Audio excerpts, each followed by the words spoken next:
Hey, before we get into this episode, have you seen that my new book is out? It's called Stop Selling and Help Them Buy Weddings and Events. And it's a book that you helped me write because you would ask me at a conference, which of your books has what you just spoke about on stage? And if it wasn't in any of my books, I'd say it's in the next one. Well, here it is. Here's the next one. How to respond to reviews. What if you don't like doing sales? The 3 questions to ask every prospect, or they can't ask for what they don't know exists. These are just some of the chapters in there. And the beauty is you don't have to read it front to back. You can jump around to any chapter, kind of like my other book, Wit, Wisdom, and the Business of Weddings, where you can jump to any chapter because they're not necessarily connected to one another. And if you want to get free shipping on a paperback copy, go to shopalanberg.com and use the coupon code podcast. That's shopalanberg.com. Use the coupon code podcast, get free shipping on me. Otherwise, it's on Audible, it's on Kindle. And if you go to podcast.allenberg.com, the links are all there as well. Thanks.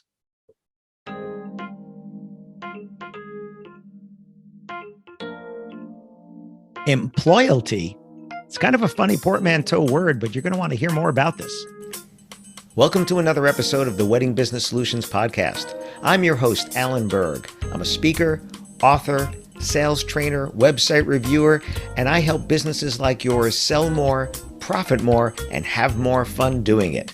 Enjoy this episode. Hi, it's Alan Berg. Welcome back to another episode of the Wedding Business Solutions Podcast. I am so excited to have my friend Joe Mull on, who has just written a great new book called Employalty. Hey, Joe. Alan, I am so excited to be here with you today. Thanks for the invite, man. Well, I just literally finished listening to your book, and I say listening, it is reading, but is listening to the book. And one of the things I loved is that you did your own audio because I do know your voice. You have a great voice. So thank you for reading your own book. Oh, thank you, my friend. This is the first time I've done an audiobook. I've written 3 books, but this is the first one that we recorded for that format. And I have to tell you, it was a lot of fun. Yeah. And it was very natural. It's what I try to do with my books. It's just you talking. I mean, it was really what it is it was just you talking. Because I know you, it really just felt like you talking to me, which is wonderful. So let's go back.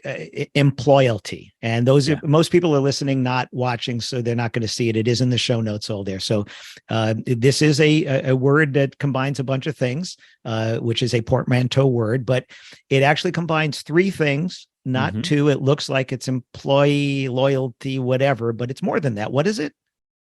Yeah, we're playing a little bit of a trick on the readers, admittedly, right? If you're going to buy a book called Employalty, it's probably because you're really gunning for more employee loyalty, right? At a time when it's harder than ever before to find and keep devoted people in organizations of all shapes and sizes. But once you get into the book, what you find out is that employalty is actually the combination of employer loyalty and humanity. So there's a massive recalibration taking place right now around how work fits into people's lives. And also, business owners and leaders, people's bosses, they still don't understand or engineer the conditions that lead people at work to care and try and join and stay.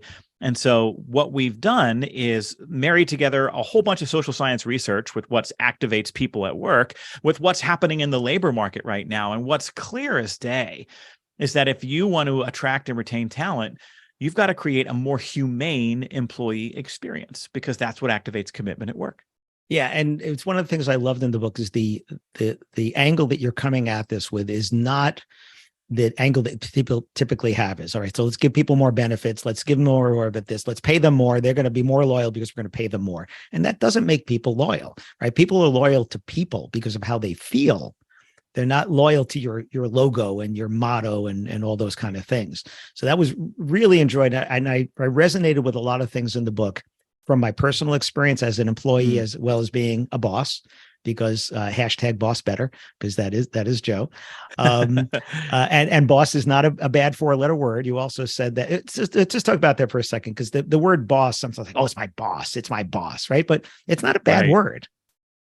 You're right about that. I get beat up on LinkedIn sometimes by people who want to have these sort of what I think are semantic discussions about which words we can and can't use when talking about leadership or people who lead other people in certain kinds of roles. And look, I get it. The word boss in some corners of the world is not a nice connotation. Sometimes we use it, I handled that like a boss, right? Like I dominated it. But the word boss is not a dirty word because it's the word your employees use. Right. If somebody walks into your office and talks to the person sitting at the front desk and says, "Hey, can I talk to your boss?" That person's not going to go, "Whoa, time out, salty language, sailor, calm it down." Right. And the truth is, if you hire somebody new and they have just finished their first week on the job, and they go home and their neighbor wanders over while they're sitting out on the patio and says, "Hey, how's it going? What's new?" And they start talking about your person's new job. At some point, the neighbor's going to say, "What do you think of your new boss?" And same thing, that person is not going to push back and say, "Hey, we don't like that term. You need to call them my chief motivation officer. Thank you." Yeah. We have that in the wedding and event industry where they don't want to be called vendors. And I get it because there's that same connotation. There's a vendor, street vendor or whatever.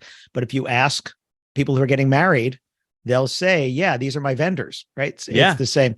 Years ago, I had a DJ who said, "Would you please call us mobile music entertainers?" And this was when I was at the Knot. I was vice president of sales and we're publishing magazines and stuff. And I said, "I will as soon as couples start calling you that." Right. Nobody's Googling that. Nobody is Googling that. Right. So it's those type of things. So what you talked about, there were a bunch of things in there, and there were these 9 dimensions of a great. Is it of a great job, or what is it? The 9 dimensions of? Right. So we, in the process of writing this book, we analyzed more than 200 research studies and articles on why people quit a job or decide to take a new job or decide to stay long-term with an organization. And we can say with conviction that finding and keeping employees becomes much easier if your organization is winning in 3 areas of the employee experience.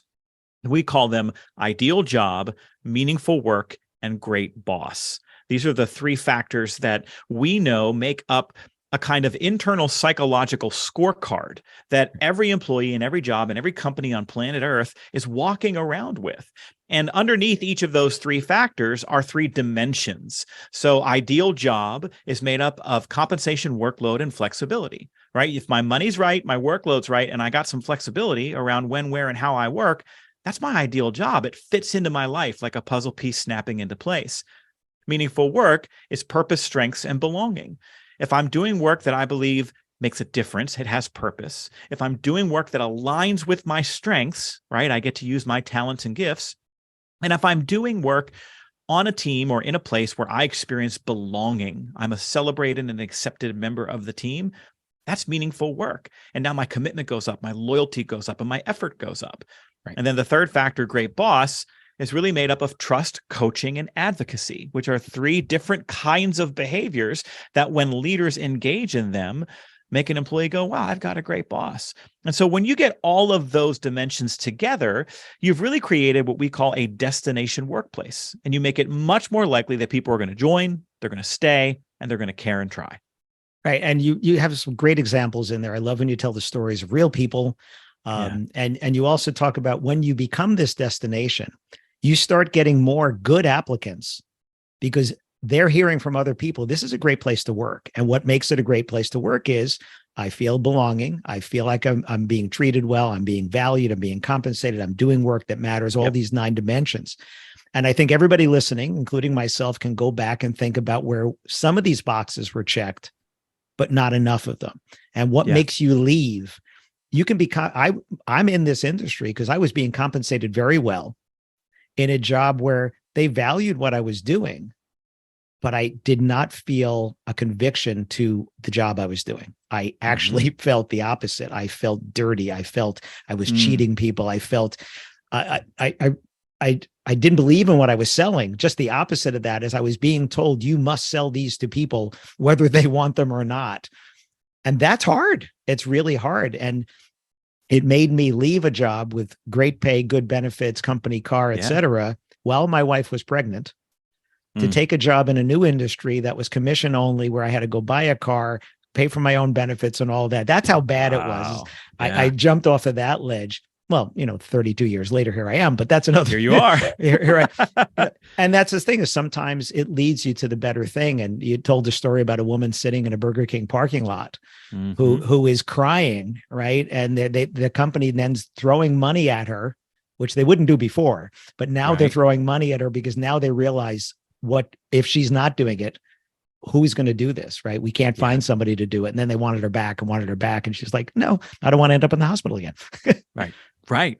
When I wrote this book, I was very intentional in trying to source stories and case studies and examples from real world workplaces, especially small businesses. I know so many of your listeners, Alan, are running small businesses of their own.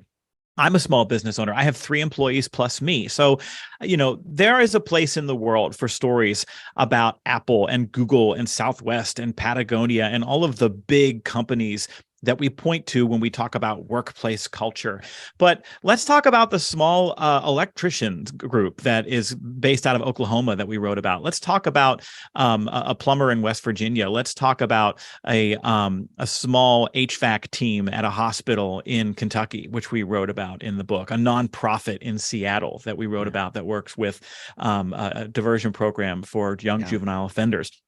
And we wanted to showcase these real stories to overcome the perception that big companies are the only ones who can devote themselves to the resources and the effort that it takes to engineer all of the experiences that we write about in the book. And it's just not true. And I would actually argue that a smaller business is more agile and has a much shorter runway to making the kind of changes that employers need to make if they're really going to become a destination workplace. And, to your point, Alan, about, the job started out great, but then it didn't go so well after a while. Commitment is a relationship. And, relationships change, people change. What's important to us at 22 might not be what's important to us at 42. And if an employer isn't meeting the changing needs and values of its workforce, they eventually become a departure organization. And that's what happened with you. Yeah. And you also talked about something which I just phrase it a little differently. It's just the right person in the right seat, which, there was a person who, her job was not graphic design. It was something that she did. She, I think, was the assistant to the CEO or something like that. And she was really good at it. She really enjoyed it. And if you have, the right person in the wrong seat, they could be a great person. And you said this, sometimes we need to part ways because you're really talented, but just not at this. You need to go find it. And I've said this, I probably posted this on, our National Speakers Association group when things came up, but I've always hired people, not resumes, because a resume is what someone has given you a chance to do, not what you're capable of. And I once hired somebody, actually, she's a good friend now. She was my ended up being my number 2 sales rep out of 50 or 60 reps. And her resume would not have gotten a look at if we had gotten in a lot more resumes, but we just happened to not get a lot of resumes in. Went, met with her, liked her. And I said, you know what? By the paper, I shouldn't hire you, but I think you can do this job. Yeah. And I want you to do something for me. And she said, what? I said, I want you to prove me right. Right. Because, and it sounds like along the way, you had a certain amount of willingness to adjust the job role to fit her strengths. So many positions and leaders will create roles with a clear set of, this is exactly what I want this person to do, and they better be great in all these areas. And if they're not, then it's a failure, right? It's their failure to meet our needs. When the reality is, if you can come up with a handful of things that are going to need to live with somebody in a particular role, but you can leave enough space and agency for people to come in and demonstrate what their talents, skills, and strengths are, all of a sudden you are positioning people to use their greatest gifts on your behalf. And we know that when people get to use their gifts and strengths at least 3 hours a day, not only does their engagement go up, but their overall health and well-being goes up, and you benefit as the employer.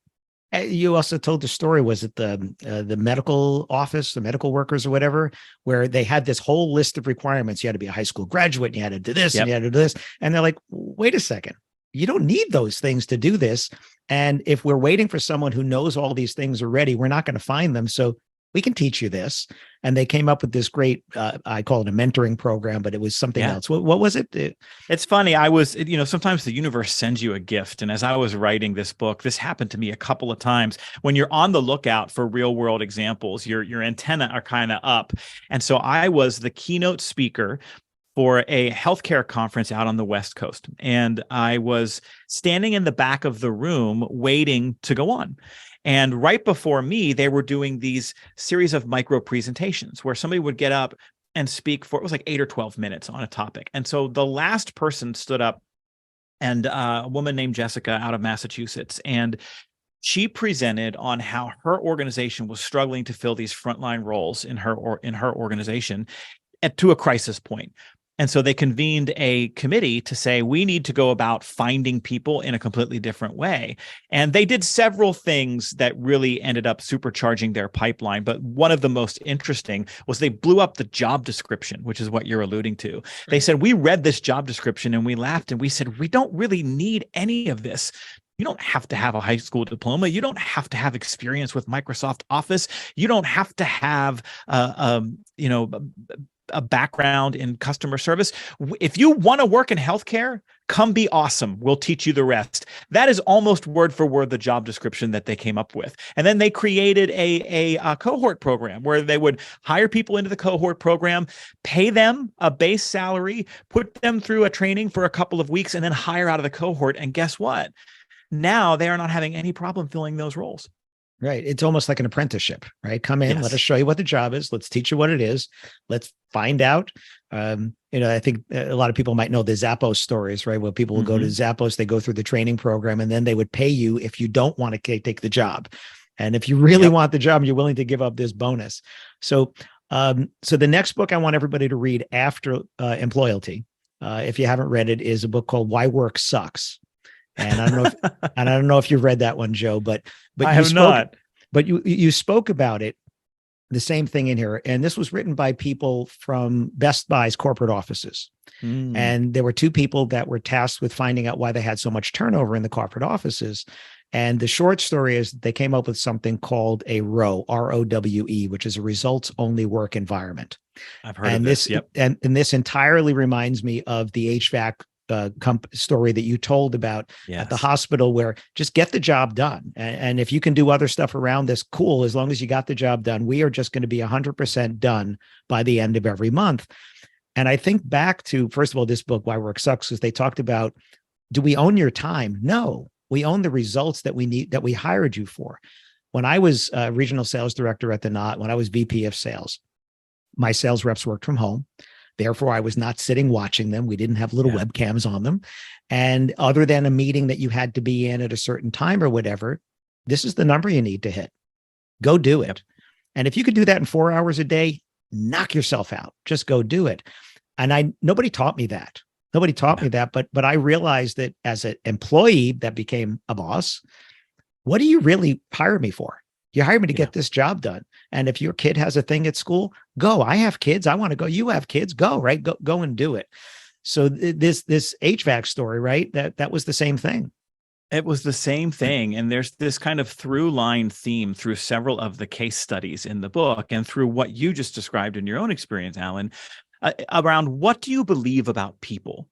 Do you believe that left to their own devices, people are shady, that they are unethical, that they're going to try to get away with doing laundry and watching Netflix when they're supposed to be working from home? Right. Or do you believe that most people have integrity, that most people do want to do a good job and prove that they can do a good job, for example, in a remote environment, because they want to be in that kind of a circumstance? I mentioned this in the book, but I was speaking at a conference right around the time I started writing the book and was talking about some of the innovations that workplaces are using to find and keep talent. And of course, remote work came up. And afterwards, a hospital administrator walked up to me and he said, I just can't get behind it, man.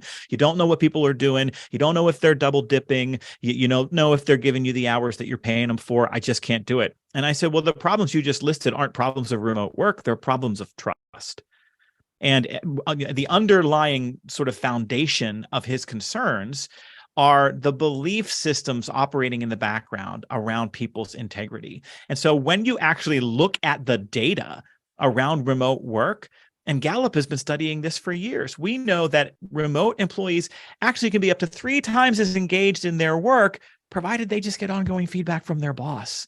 Right. And so we have to kind of do a little bit of work between our ears to figure out what we believe about people, Right. in order to create the kind of environment that people want to be a part of. Right. Now, it's easy in sales to do this results only work environment. You mentioned also in the book, it's also hard in some cases because, you have to be certain places, certain times. Like a receptionist has to be at the desk at these times. Yeah. A nurse has to be in the hospital on this shift, right? There's things like that. In the hospitality industry, events happen. They have to happen at a certain time and a certain date. Now, again, the salespeople can be working remotely. They can do stuff. So how would this work? Let's say I'm a caterer or a wedding venue, right? And I have these people who might be part-time because they're working at events. Mm-hmm. How does this concept here of Employalty work when you're working with maybe odd hours? What we know is tough in the wedding and event industry. It's weekends, it's nights, it's all that kind of stuff there. I know you have experience with that as well. So how, for the people that are listening, want to be able to use these dimensions, right? These 3 dimensions over there, having purpose and having a great boss and all. How would that work here? Yes. And I think some of what you're specifically alluding to around flexibility is probably the most challenging part in terms of what you've just described, because we know flexibility is one of these 9 dimensions. It's a part of that ideal job. But we also know that it's the number one most in-demand workplace benefit in the world right now. People want to have some influence over when, where, and how they work. And that's the biggest thing for people to remember.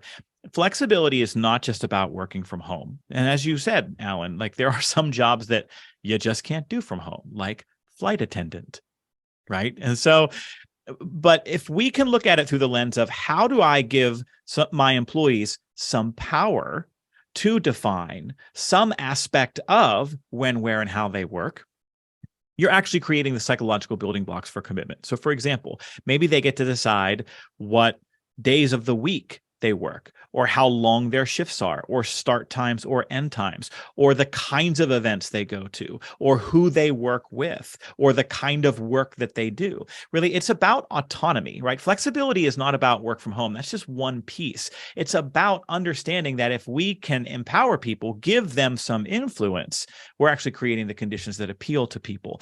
And so I get asked this question a lot. I do a lot of work in healthcare. And so I get asked this question a lot by hospitals and doctors' offices, like, hey man, we've got a patient schedule and that never changes. It's impossible to give people that autonomy.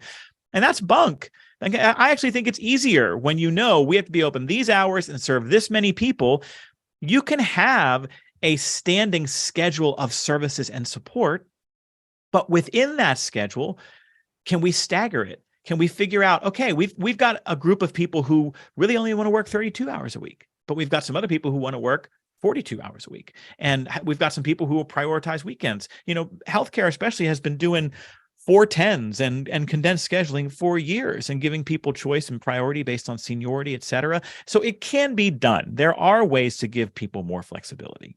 And the thing is, while you want to shoot for all 9 dimensions, you can still have great employees and loyalty with 7, right? Because you had this one lady who took a cut in pay. Yep. But every other box was checked. And she's like, I will stay with these people forever now because of that. And I think that's the thing, this whole idea of, do I have any say? Do I have any flexibility? Is my employer, my boss allowing me to fail, right? Because I'm learning from the failure. And I might have told this story already. I was at a wedding and the wait staff came around and it had said on the menu, they had a little menu there and it said beef was the default. If you want chicken or if you want vegetarian, you could ask. And they come over and they start putting down beef, chicken, beef, chicken, beef, chicken, beef, chicken. Oh. And I looked and I said, well, nobody ever asked us what we want. And she said, well, yeah, the caterer just wants us to do it this way and you guys can just swap. Which first of all is a problem that we're going to touch each other's plates. Okay, that's a problem. Okay. But the second thing was there was no flexibility. Like, well, can they put 2 beefs in a row? No. They told us to do it this way. So then dessert comes. I'm sitting with my 92-year-old aunt, 93-year-old uncle, and they come by. And the first thing that was crazy is the dance floor was packed. I mean, the DJ was just amazing. and there's empty tables, and they come over and they start putting dessert at the empty tables, not where people were sitting. Like, don't start with where the people are sitting. So again, nobody Right. walks into the room and is able to go, don't put them here. Let's put them where the people are. No, we have to start with this table, right? So they come over and they start to do chocolate apple, chocolate apple, chocolate apple. And Uh-oh. they put an apple in front of my aunt, and my uncle wanted chocolate. I'm sorry, wanted apple, but that would have been 2 apples in a row. And I said, well, he wants apple. And she goes to put the chocolate on his plate. I said, he wants apple. And she goes to put the chocolate on his plate. And I grabbed the apple out of her other hand. And I said, he's 93. Give him the apple. Right. Right. But standing right there with people, they couldn't even make the decision because they must feel like they don't have agency to be able to make such a simple thing. Hand the old man his apple. Right. Yes. And we talk in that whole Great Boss section of the book about when you grant people trust, you actually are the opposite of a micromanager, right? And what you're describing, Alan, is a leader or a policy or both that said, don't think, just do. And in the face of an opportunity to be of even greater service to customers and create an even better guest experience, they were beholden to the demands, right, to the dictate of whatever that policy or that leader said. And it actually ended up doing harm to the experience for the guests at that event. And you know what? That's a miserable experience for those employees who are walking around and who know this is stupid. Like, why are we doing it this way? Don't think, just do. And you hear that enough times, you feel like I'm a commodity, right? They could hire monkeys to do this. Right. I'm just a robot. Why am I here? And people leave. Yeah. And again, so many stories resonated. One resonated with me when I was a regional sales director. I had anywhere from 12 to 15, 16 sales reps. And when they would call and say, I'm having this issue with a client, I would say, okay, so what do you think we should do? Mm-hmm. Instead of do this. Do this. Right. Yep. And the reason was a couple of things. First of all, it's like, well, it's your customer and you know them better than I do. So what do you think we should do? And when they would first do this, they would go, you want to know what I think? It's like, yeah, it's your customer. I want to know what you think. The other thing was, I don't want you coming to me for every little thing. Yeah. Right. And if they would say, well, I think we should do this, I said, well, will that make them happy? And if they said yes, I said, well, then go do that. And if it was something I didn't think we could do, I said, well, you know what? I don't think we can do that, but what else could we do? Or why don't we do this then? Maybe come up with another suggestion. And you just described coaching, right? And that's right. That's one of the 9 dimensions. It's one of the components of being a great boss, is not just telling people what to do, giving people an answer every time they ask you a question. It's mining people for their insights, their creativity, their experiences. It's asking open-ended questions in the right order to create self-actualization. It's amazing, Alan, as you know, I'm known as the BossBetter guy because that's our podcast and it's a big part of the training that we've been doing for years. And it is amazing to me how many leaders I encounter who will tell me, how do I get my employees to be more critical thinkers? How do I get my employees to take more ownership of their work? How do I get employees to stop asking me the same questions over and over and over again? And the answer is all coaching, right? But that requires 2 levels of investment. One, it requires the organization to invest in that kind of training for their leaders because coaching is a skill that needs to be learned and developed. The second investment is on the part of the leader who needs to practice, right? They need to invest time to get good at it, and that does take time. And those conversations themselves take time. It's almost always faster to just say, oh, put that paperwork there. We talked about it at the staff meeting last week. Why don't you listen well? Right. Versus, well, here, come in. What's your first instinct? What options do you see? And you're not playing gotcha, right? You're not doing it to make them feel stupid. You're walking them through the thought processes that you want to eventually happen alone behind their eyes. Right. And it comes back to trust again. You have to trust people. And if you're hiring somebody and you don't trust them, there's a problem, right? But then you also, if you're a senior leader and you have a manager who has a lot of turnover, it's not necessarily the people that have been hired below them. The problem could be at that level. And, some people don't want to give up that authority, right? That manager doesn't want to give it. They want to feel important. For me, I always said, when I was VP of sales, I said to my sales directors and my sales reps, if you guys are doing the job that we hired you to do and trained you to do, it should look like I'm doing nothing. Right. If I'm putting out fires all day, I have to look in the mirror and say, that's my fault. Right. And you're just trading time. That's all you're doing in that kind of a circumstance. And we know that a lot of leaders create codependent relationships with their direct reports and their teams, where they come to believe that that's how they are needed and that's how they prove their worth to the organization. If you hear a leader who says, I can't get away for vacation because, these people don't know what to do, or, I have too many questions. Well, that's actually a failure of delegation. It's a failure of mentoring. It's a failure of teaching and coaching. But the piece about trust too is that, yes, if you don't trust somebody, you shouldn't hire them, but you're not going to have the same amount of trust in them on day one as you have maybe on day 30 or day 60. Trust it's a plant, right? It starts as a seed. You've got to nurture it and see if it can grow, right? I have an employee on my team right now who's been here for 3 years. And I trust her in ways that I maybe never even imagined I would when I first hired her. So she came in, she proved competence, she proved integrity, and I was able to release more and more trust to her and in her as a result of her performance. So there's a correlation there. We don't need to trust blindly, but we can start with trust and allow people to earn more. Right. And that's another thing you said in the book, is that we, as looking down the ladder, have to give more trust and then see that it's earned, but we have to earn the trust of the people that are looking up. Yes, it's a two-way street. And we've all probably had experiences where we've worked for someone that we didn't trust. And there are a whole host of reasons why that might be.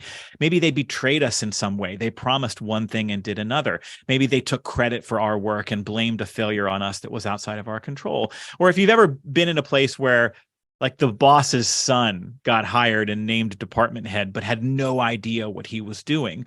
Well, you don't trust that person because they're incompetent, right? So there's a whole host of reasons why employees may not trust a direct supervisor. So there are a whole host of habits and routines and interactions that direct supervisors, really leaders at all levels, need to engage in to imbue that relationship with trust going both ways. But it's fragile, Alan, and it can be fleeting, right? And you can spend years building trust, but then one bad interaction or one bad decision can tear it all down. I talk in the book a couple of times about how, unfortunately, common it is for an employee somewhere to maybe get a new opportunity within the organization, and they've decided they're going to accept it. But then their boss comes back and scuttles it because I can't afford to lose you right now. That relationship is done. It is over. I've decided that my convenience is more important than your professional growth, development, your financial needs, and your humanity, your agency, your ability to choose your path. I've decided that it's all subjugated to my needs. That relationship is over. Yeah. I remember when I became VP of sales, I hit the pie in the sky number that my predecessor had never hit. And I got a very large check. Actually, I had to go back to them because I'm also a accounting and marketing major, son of an accountant. And I said, look at that plan again. I think you owe me a little bit more. It was a very, very large check. And my reward was that the next bonus opportunity, if I had hit that, was half of what that was. So the reward for doing what you asked me to do was that the next time, if you do it, we're going to pay you half of that. Right. We moved the goalposts. Yeah. We moved the goal. And listen, I'm okay with you moving the goalpost, but then the reward, if I get to the goalpost, was now half. Well, why am I going to work, to get there? Mm-hmm. But I also remember being asked to move into a different position. And I didn't really want to go, but I said to myself, if I was them, I'm the person in the company that I would put there. Right. Right. I have the skill set and all that. And although I would rather not, right, because I like it where I am. If we were looking to do that and I looked down, I said, I'm kind of the only person that I would put in that position. And I took that, even though it wasn't I didn't think it was where I wanted to be, because I really loved what I was doing. I was excelling at it, all that kind of stuff. So, all right, we can definitely do this forever, which we will do when we see each other in July. But you have to get the book Employalty. Again, I did the audiobook, like I said. It is not a long book to begin with. The audio was, what is it, 4 hours, 5 hours, something like that? It wasn't even. I think it's about 6.5, but I talk fast. You talk fast, and I listened at one point too, so it might have been 5 hours for me, but that's what it was. But it really goes by very easily. It's so easy to relate to. There's so many things in the industry. If people want to find out more about you, what you do, how to get the book, we're going to put it in the show notes anyway. But what's the short story on that? Oh, thank you, Alan. That's really generous. To find me, I'm at joemull.com, JOEMULL.com, or you can go to bossbetternow.com and you'll find me as well. The book is available anywhere you like to buy books. It's Employalty, which is just EMP loyalty, and it's on Amazon and Barnes & Noble. And if you want to support your local independent bookstore, you can go to indiebound.org and order the book there, and they will source it from your local independent bookstore. We're big fans of that. Nice. Yeah, I get these deposits every month through Ingram Spark. That people are buying my books through these little independent stores. I have no idea where, and all of a sudden it's like, you just made $18. Like, cool. I can go get a coffee at Starbucks or something, That's amazing. Something like that. But very good. Joe, thank you so much. First of all, thanks for writing the book, and thanks for coming on here, my friend. I enjoyed the book. I enjoyed our talk. I hope everybody did as well. You do have 2 other books, right? So if they can find those as well in those places, Amazon and all those. Yeah, you got it. And then we will come and talk about more stuff another time. I'd love to, man. And thank you. I mean, I've doing a lot of these, right? You launch a new book into the world and you do a lot of podcast interviews and media. It is so refreshing, Alan, to talk to someone who, first of all, has read the book, right? And is recalling the stories and the ideas and the framework. It just really makes for such a richer discussion. And that's so generous of you. So thank you for doing that. But who also has a head for leadership and to understand workplace culture as you do, and to be able to tie it all together in a conversation like this is just a blast, man. Thank you so much for having me. All right, well, thank you. And tune in next time for another great discussion. And I will see you at the conference, my friend. Thank you. Thanks for listening to this episode of the Wedding Business Solutions podcast. If you liked it, please subscribe to this channel and post a review on your chosen platform, Apple Podcasts or whichever one. If you have any questions about anything in this episode or any of my episodes, email me directly at alan@weddingbusinesssolutions.com or visit my website, alanberg.com, alanberg.com. If you have any suggestions for future topics or guests that you'd like to see, please again, email me or visit my website. Thanks for listening.